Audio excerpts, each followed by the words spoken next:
is known by many as the King of Waltz. The Dutch violinist and conductor Andre Rieu is reputed to have revolutionized the classical music industry. Alongside his own private orchestra, he performs at prestigious venues for large crowds. From Europe to North and South America, and to Japan and Australia. Rieu's extravagant tours and productions are compared to pop and rock superstars, but his success hasn't come without controversy. Some classical music critics refuse to take his work seriously. Some condemn it as a commodified performance and not art. And his taste for putting on spectacular shows has caused him financial problems. But he'd never stopped playing his violin until the COVID-19 pandemic changed the world as we knew it.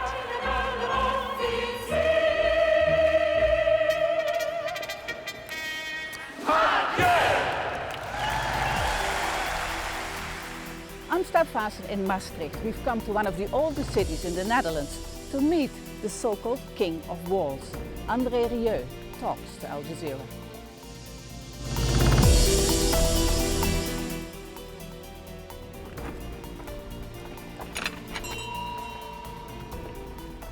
Maestro, hey. Andre Rieu. Hello. Good to see you. Yes, nice to have you here, Steph. Come on in. Thank you. So this is your little home. This is my little home. This is the so-called Castle de Torentjes. The towers. There's only one tower, but it's called the Torentjes. And before the King of Waltz was living here, what king was living here? Yeah. The kitchen is the oldest part, and there they say that D'Artagnan was having his last breakfast before dying for the walls of Maastricht. That's true, he died here. But were there like real kings living here? No, I don't think so. Although there was a musician living, he was a duke. There on the other side there is an inscription, and that says, "Only people who love the muse can enter this castle." So. You thought you're welcome? Yes, I think I was welcome. And so that's how Maestro Andre Rieu welcomes us into his world. Maestro Andre Rieu, thank you for talking to Al Jazeera. It's a Nice real to have pleasure you here. to meet you. I'm afraid I have to start on a little somber note because, of course, it must be a very dramatic time for you now facing the corona measures. You had to cancel your American tour, you had to cancel all the shows in the last 7 months now. So how are you coping? Good question. Yeah, it's difficult. I'm doing my sport 3 times a week, heavy sport to keep in shape. And for the rest, I'm rather busy in my studio to make compilations for all the countries in the world where we are touring normally. And they ask me, do you have some material that can cheer the people up? So I'm making compilations every week. The last concert was in Tampa in America. And then President Trump said in the break of the concert, please people don't go anymore to concerts because it's very dangerous. And we are closing the airspace. So we jumped on stage to do the second half, and that was the last. And then after the concert, I said to my audience, to my orchestra, we go home.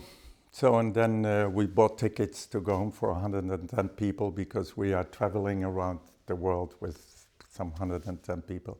You have the largest private orchestra in the world, Yeah. right? I think you have 120 people staff. Yes. Who have not been doing anything for the last couple of months. Fix on my pay list. So how are you dealing with that?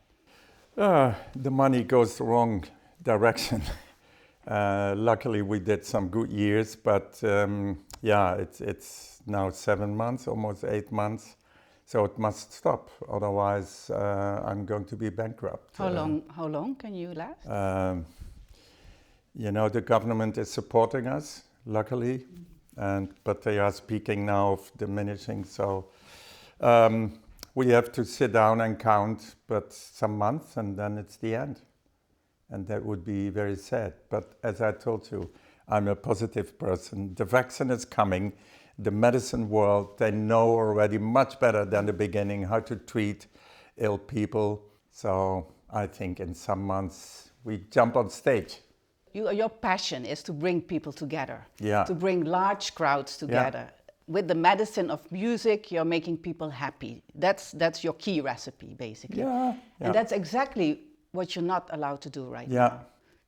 Is that not amazingly frustrating? Yeah, it is, of course, because that what I want to do is not possible. Because a lot of people say, why don't you do with half the orchestra or with on a 1.5 meter and blah, blah, blah. But I refuse that because the beautiful thing about my concerts, it's exactly sitting together, enjoying together with other 10,000 people, this beautiful music. When all that is not possible, then it's not my concert. So you refuse to do like a smaller I refuse audience? to do because everybody will be disappointed, the audience and me and my orchestra. But this kind of happiness is exactly what people need right now. Yes, they need it. They need it. I am in the studio. I was there this morning and I saw making another compilation for Guatemala, and I had tears in my eyes because I saw this happiness, and now there's nothing. And there are too much people who believe this is going to be the future. Of course, it's not going to be the future. We go back to normal as soon as possible and be happy and be together. It's not the end of Andre Rieu. No, certainly not. Whatever happens, we will jump on stage again and make the people happy. Let's go back to the beginning when you were a young man playing in a traditional orchestra here in the beautiful city of Maastricht. Yeah. You were slightly bored, right? Yeah. You wanted something different. You wanted your own orchestra and you wanted to change the classical music. Yeah. What was the boring part? The boring part was that nobody of my colleagues was speaking about the music and about the beautiful thing in music, that music is the only way you can really touch people in the heart. And I remember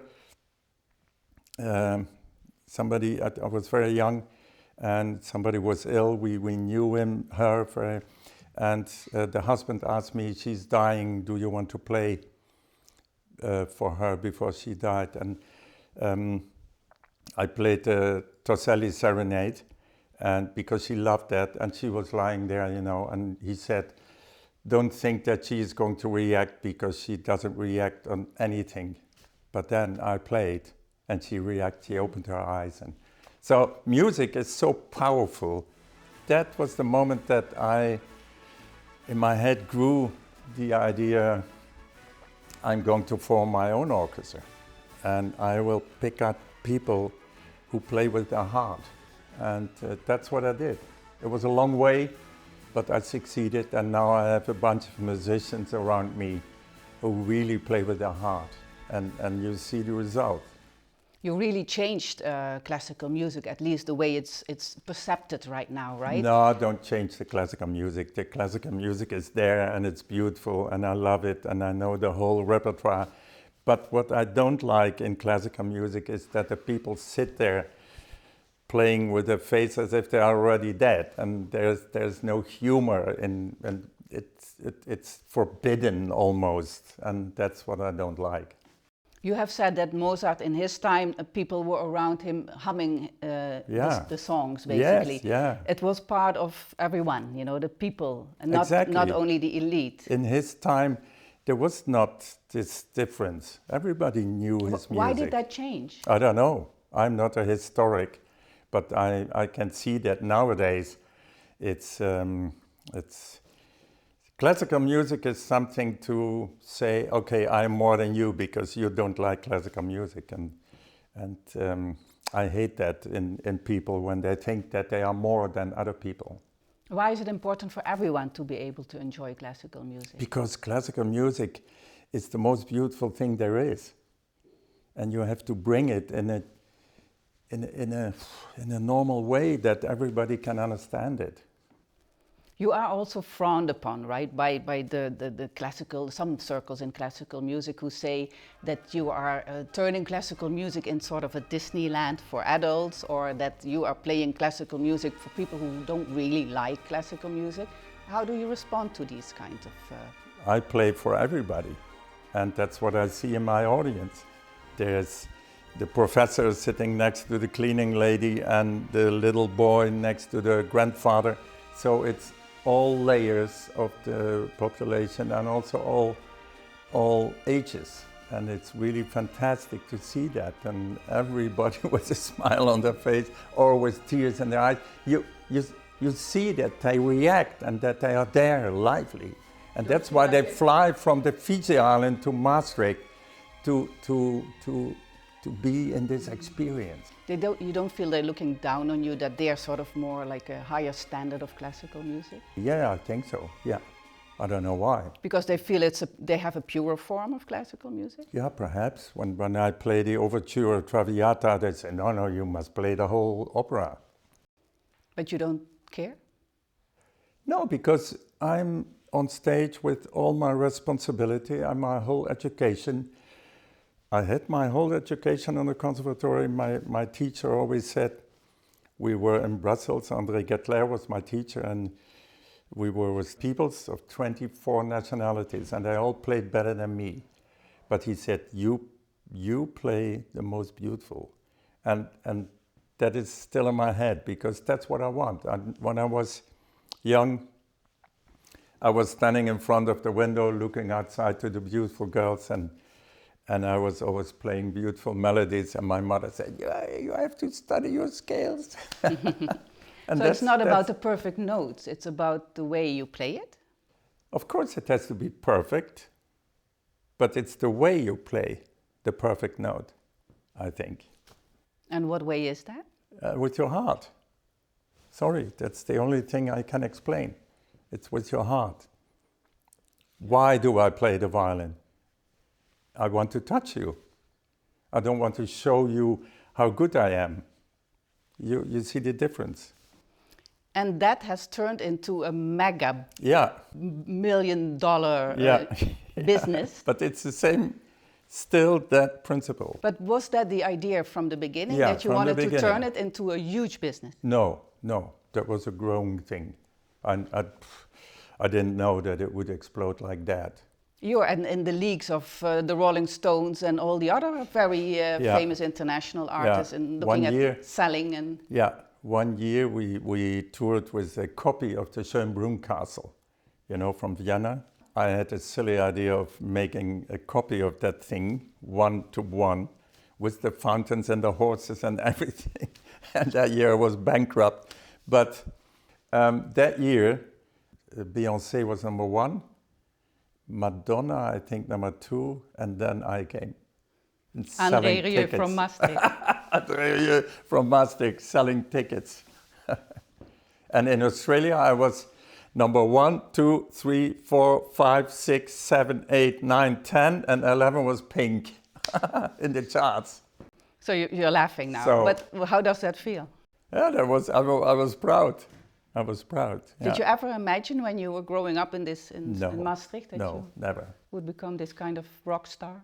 No, never, because my parents were very severe. My father was a conductor, and they never believed in me. When I met my wife, she was the first who believed in me, and she said, "You play beautiful. I think you can make money with that." and she is still the boss. What is the secret? Because we talked about your multi-million-dollar business that you've built over the years. What is the secret? I think I'm a perfectionist. I'm a good musician. I'm a perfectionist. I have everything in my head. The whole organization. I make the clothes of the girls and the lighting and everything. I have the dream in my head. So I know exactly what I want. But why is it? What is that dreaming so big? Where does that come from? Because you're building the huge stage. I'm a dreamer. I'm a dreamer. I had an interview a Dutch interview, and with not only me, but also my son was involved. And he said to the journalist, "My father is is still in his puberty. And I think he's right. There seem to be two kind of worlds. It's the real world with wars and refugees and disasters, and now also Corona. And then there's the magical fairy tale, romantic world of Andre Rieu. Yeah. How do you combine these worlds? I think that's the reason of the success, that the people come to the concert and they know that they flew 12 hours and they know they will be 3 hours in another world, and therefore they spend all this money to do that. And they need to be in another world. Yeah, I think so. I think a lot of people need that. We need that in the world, because the world can be so beautiful. But the real world can be so bad that you want to leave for a moment. Yeah, but I think the world is also beautiful at the same time. And I did that from when I was young. I'm able in my mind to go away from Earth and make a distance and see the Earth and then compare in history. And I think slowly we go in the good direction.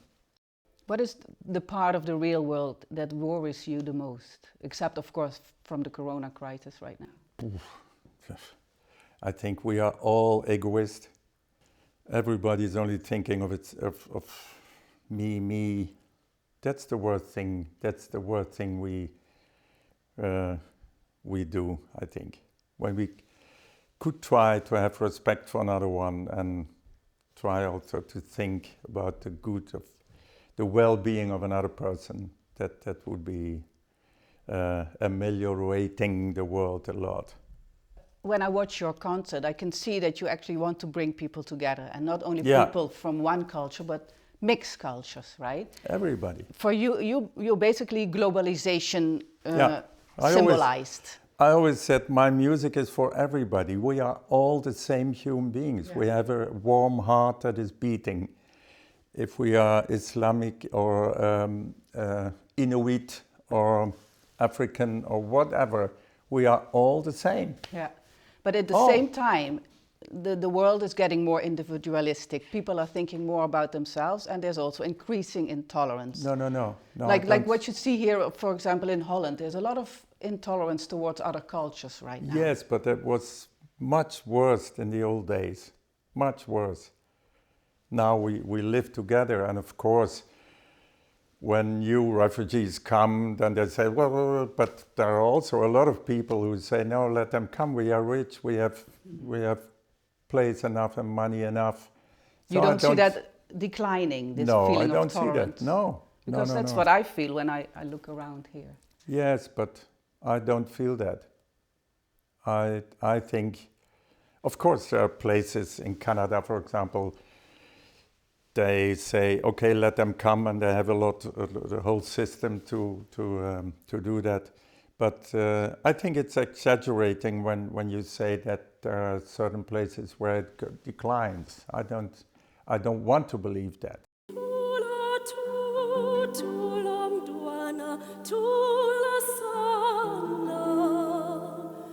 There's one moment that really struck me in 2012. You went to South Africa.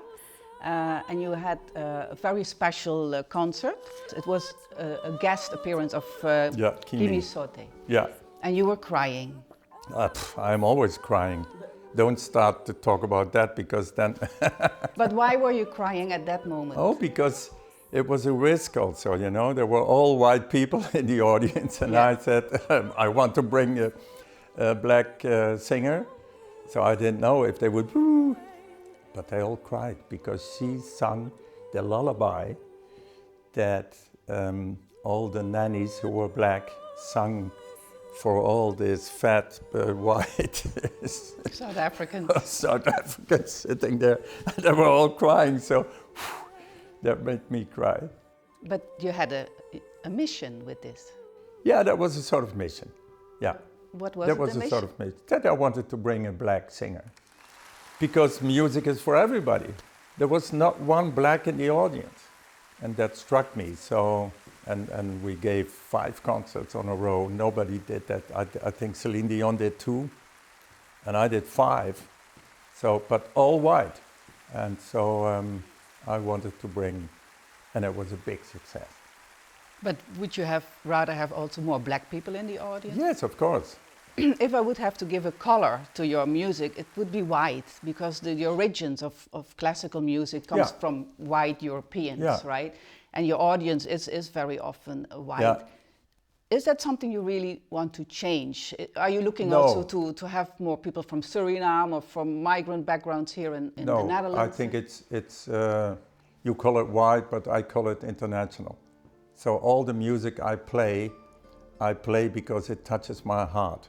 And my heart is international. My heart is as your heart. Whatever heart.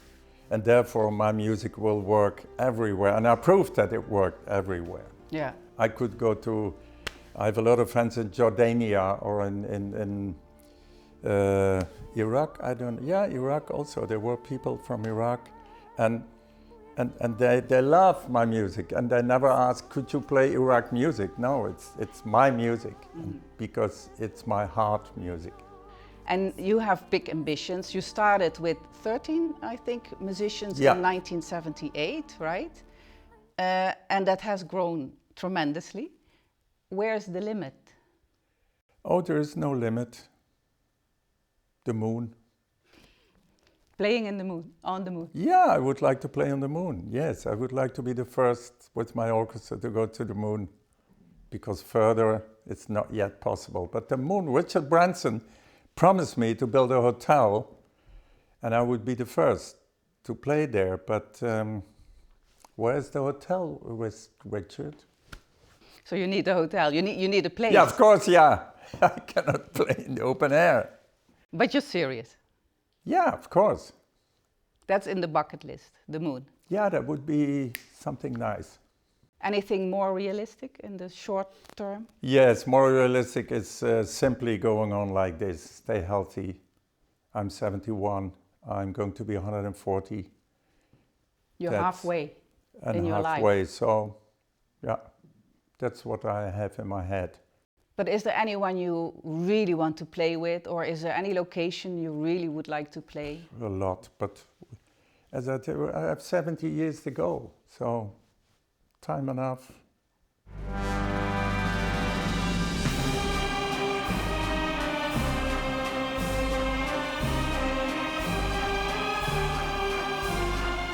And while Maestro Rieu is sure he still has many more years ahead to perform, perfecting the technique is a continuous process, even for the king of waltz.